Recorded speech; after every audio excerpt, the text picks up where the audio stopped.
Bonjour et bienvenue sur ma chaîne. Je vous propose aujourd'hui une petite vidéo pour vous expliquer comment mélanger et tirer les cartes pour vos prochaines lectures de tarot.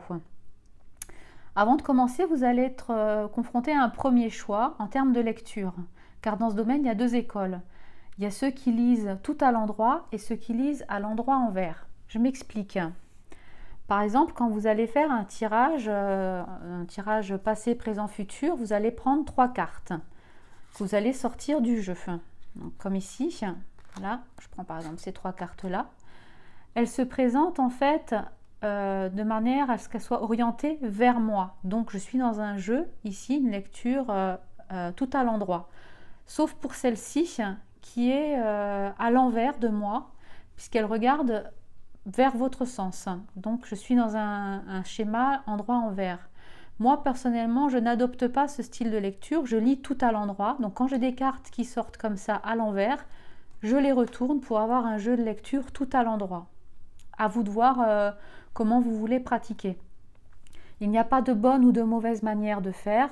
C'est en fonction de vos affinités, de votre sensibilité avec le tarot. Vous pouvez très bien commencer, si vous êtes débutant, avec un tout à l'endroit et continuer plus tard avec un endroit envers. Il n'y a aucun problème, c'est à chacun de voir comment il se sent le mieux avec son tarot. Personnellement, moi j'ai choisi de le faire tout à l'endroit parce que je pense que dans les différentes images que nous donne le tarot, quel qu'il soit d'ailleurs, on a suffisamment de détails, d'éléments de compréhension, d'interprétation du tarot, et même par rapport au nombre de cartes qu'il peut y avoir dans le jeu, et on a suffisamment de lames qui pourraient avoir nous apporter des réponses positives ou négatives. Et donc je n'estime pas avoir besoin d'avoir des cartes qui sont positionnées comme ça à l'envers dans le jeu pour avoir des retours négatifs. Je n'ai pas besoin d'avoir une carte à l'envers pour lire son côté noir. Donc c'est pour ça que je lis moi tout à l'envers, mais encore une fois, ça n'engage que moi.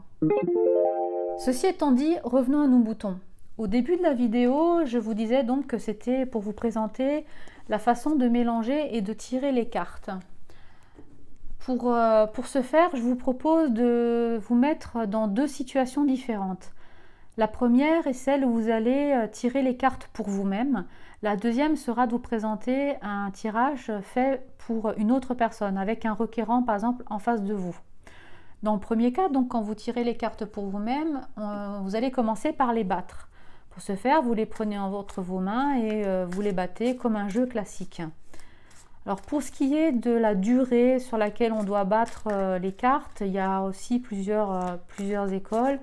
Il y a certaines personnes qui disent qu'il faut les battre 3 fois, 5 fois, 9 fois, 7 fois. Bon voilà, tout est aléatoire. Moi en fait j'ai choisi de les battre jusqu'à ce que je sente que c'est bon, ça y est, je peux m'arrêter. Je les bats, je pense à ma question en même temps, je visualise la situation et quand je sens que c'est bon, je m'arrête, je pose les cartes. Une fois que c'est fait, je coupe le jeu et je procède au tirage.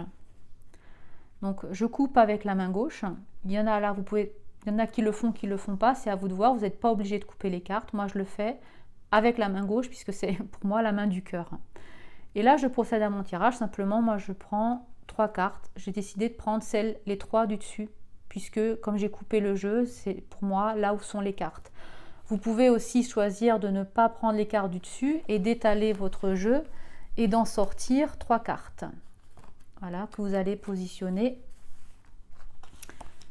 de cette manière pour procéder à votre tirage. Donc toujours sur l'exemple du tirage à 3 cartes, passé, présent, futur. Ensuite, je vous disais tout à l'heure qu'il y avait la situation où vous allez faire un tirage, une lecture avec une personne en face de vous, donc pour un requérant. Dans ce cas-là, il y a certaines personnes qui passent le jeu au demandeur, au requérant, et c'est lui qui bat les cartes, comme on l'a vu tout à l'heure, de cette manière-là, tout en pensant à sa question de la même manière, ça ne change pas. D'autres personnes qui disent « Ah non, moi mon jeu, je ne veux pas qu'on y touche, c'est moi qui bats les cartes ». Moi, je suis plutôt dans ce cas-là pour battre les cartes moi-même.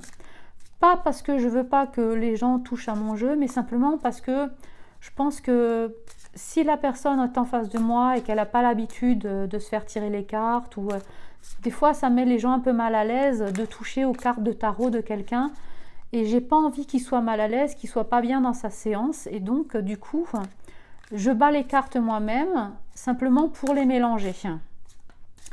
Et c'est au moment de la deuxième étape, je demande en attendant bien sûr au requérant de se concentrer sur sa question, et c'est au moment de la deuxième étape qui est beaucoup moins stressante, puisque déjà on aura passé un peu de temps avec le requérant pour se sentir plus à l'aise. C'est là que je vais lui demander de brasser les cartes. Cette étape, elle est obligatoire si vous êtes dans un mode de lecture à l'endroit envers. Si vous faites que de lecture à l'endroit, vous n'êtes pas obligé de passer par ce mode de brassage. Vous pouvez passer directement au choix du carte et au tirage. Donc, dans une lecture endroit envers, il est important de brasser les cartes comme ceci, c'est-à-dire de les mélanger sur la table avec la face cachée au-dessus, bien sûr, ce qui va permettre de mélanger les cartes et surtout de les placer à l'endroit ou à l'envers dans le jeu. Vous pouvez les brasser dans le sens des aiguilles d'une montre, comme ceci, ou dans le sens contraire aux aiguilles d'une montre. Il n'y a absolument aucune indication particulière, il n'y a pas d'incidence sur les cartes. L'essentiel, c'est qu'elles soient placées un peu dans tout le sens quand vous allez reprendre le jeu. Ce mélange doit bien, comme je vous l'ai dit tout à l'heure, doit être fait par le requérant parce que c'est lui qui doit placer les cartes à l'endroit ou à l'envers dans le jeu quand vous faites ce genre de tirage. Une fois que vous êtes à l'aise, que vous pensez que c'est bon, voilà, pour le tirage, les cartes sont suffisamment brassées, vous avez encore une fois deux possibilités, que de choix aujourd'hui, vous me direz. C'est soit dans le premier cas, vous allez tirer le nombre de cartes nécessaires à votre jeu tel quel sur le tas. Donc par exemple, toujours dans mon exemple du 3 cartes passé, présent, futur, je vais demander au requérant de me donner 3 cartes. Donc il va aller choisir la première que je vais lui demander de me placer dans ma main. Il va en choisir une deuxième, placer au-dessus, et une troisième au-dessus. Quand ceci est fait, je vais aller les placer sur la table de manière à ce que la première carte qu'il m'a donnée, qui est tout en dessous, soit la première positionnée dans mon jeu sur la case passée, la deuxième sur le présent et la dernière sur le futur. Puisque bien sûr, la première carte qu'il m'a donnée est la première qui a été choisie. Et à partir de là, vous pouvez les retourner et faire la lecture comme de manière habituelle. Dans mon cas, bien sûr, je retourne les cartes pour faire la lecture tout à l'endroit, dans mon sens. Là aussi, il y a deux possibilités. Si vous êtes à l'aise avec votre jeu, que vous maîtrisez parfaitement bien vos cartes, que vous connaissez bien l'imagerie, etc., et que vous avez envie de partager le visuel avec la personne en face de vous, avec le requérant, vous pouvez retourner les cartes. Mais à ce moment-là, il faut les retourner complètement, c'est-à-dire celle du passé, celle qui est complètement à gauche, va être complètement à la gauche du requérant, et ainsi de suite pour qu'on les retrouve bien sûr dans le même ordre que si vous les aviez pour vous en sens de lecture. Voilà ce qui est pour le tirage. Le deuxième cas, c'est si vous ne voulez pas tirer les cartes dans le tas pêle-mêle, il vous suffit de les regrouper pour reformer le tas comme initialement. Et dans ce cas, hop, si j'attrape toutes mes cartes, une fois que je les tasse un petit peu, il va se présenter, voilà, des cartes comme vous le voyez à l'horizontale et des cartes à la verticale dans mon jeu. Là, vous pouvez les basculer sur la gauche ou sur la droite, comme bon vous semble. C'est en fonction toujours de vos affinités, comme vous le sentez. Il n'y a pas de caractéristiques particulières pour ça. Et une fois que c'est fait, vous pouvez les réétaler comme ceci. Et là, vous demandez à nouveau au requérant de choisir 3 cartes. Et puis voilà, on reprend le même process que tout à l'heure. Si vous avez des questions, laissez-moi un petit commentaire sous la vidéo. Et si vous l'avez aimé et apprécié, laissez-moi un petit pouce bleu, ça me fera super plaisir. De mon côté, je vais vous mettre le lien vers mon blog où vous pourrez retrouver plus d'infos sur le tarot et sur la magie en général. Je vous dis à très bientôt sur Chez Luna et en attendant, surtout n'oubliez pas de faire entrer la magie dans votre vie.